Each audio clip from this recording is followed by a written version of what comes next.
The situation I found myself in was a little complicated. When I first started dating Sarah, everything seemed perfect. She was exactly what I had been looking for. Beautiful, confident, and kind. We connected instantly. We'd spend hours talking about everything, from our childhoods to our dreams for the future. I felt comfortable with her in a way I never had before, and it was clear that she felt the same. Everything felt normal, too normal, in fact. But then, there was something that started to nag at me, something I couldn't quite put my finger on. Sarah had this guy friend John. At first I didn't think much of it. He seemed like just another guy friend from her past.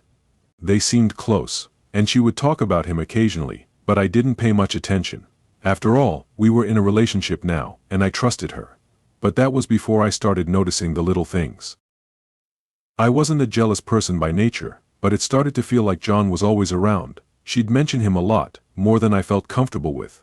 There were always texts from him when we were together, and even though she insisted they were just friends, it didn't sit right with me. I tried to brush it off, maybe I was just overthinking things.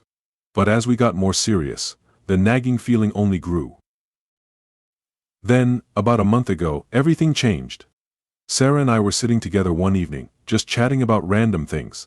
She was her usual self, laughing, being playful, and then, out of nowhere, she dropped a bombshell. She casually mentioned that she and John had been in a FWB friends with benefits relationship for a year and a half before we got together. My heart stopped. Wait, what? I asked, trying to stay calm. You and John were more than friends.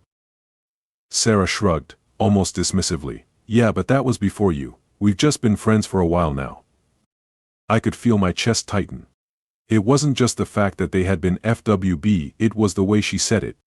It was as though she didn't think it was a big deal, but to me it was.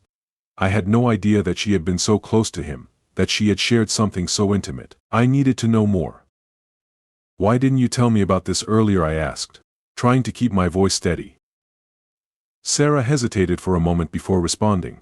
I didn't think it mattered. It's in the past, and we're just friends now. But there was something off about it. If they were just friends now, why did she talk about him so much? Why did she keep him in her life in such a prominent way? It didn't add up. I wasn't sure how to react, but I needed answers. I couldn't just pretend everything was fine after hearing that. So, what's the deal with him now? I asked. Are you still close? Do you still have feelings for him? Her eyes flickered, and she looked away for a moment. No, I don't have feelings for him anymore. We're just friends, like I said. But I wasn't convinced. I needed to know more, so I decided to dig deeper. A few days later, I decided to ask her again. Sarah, I'm not trying to be controlling, but I just need to understand.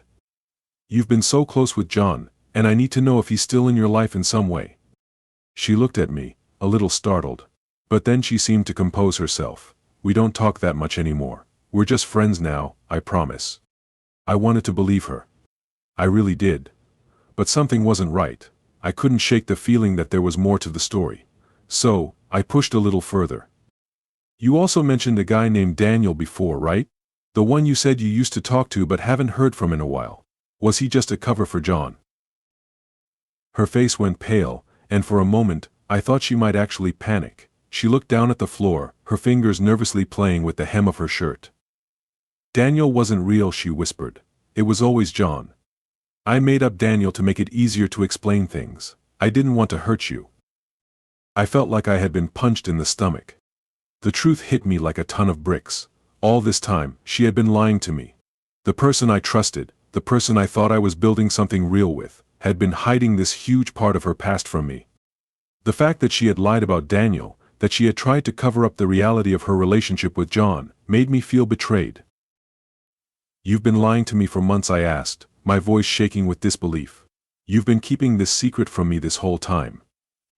She looked up at me, her eyes filled with guilt. I didn't mean to lie to you. I was just afraid. I didn't want you to think less of me. I didn't want to lose you. But her words didn't comfort me. They didn't change the fact that she had kept something important from me. She had lied, and it hurt. I had always believed that honesty was the foundation of a good relationship, and now I felt like it had all been a lie. She had promised me trust, but she had broken it. I gave you a chance, Sarah, I said, my voice calmer now but full of hurt.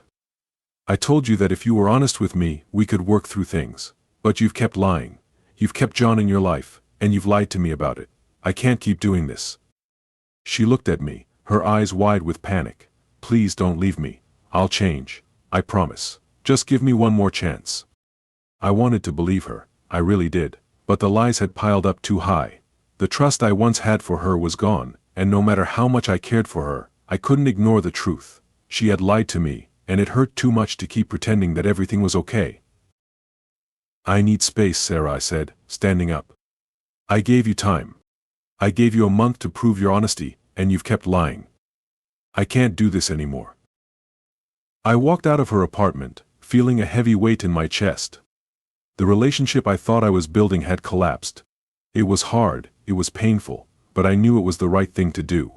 I had to let go of the person who couldn't be honest with me, no matter how much I cared about her. Trust is everything in a relationship, and without it, nothing else matters.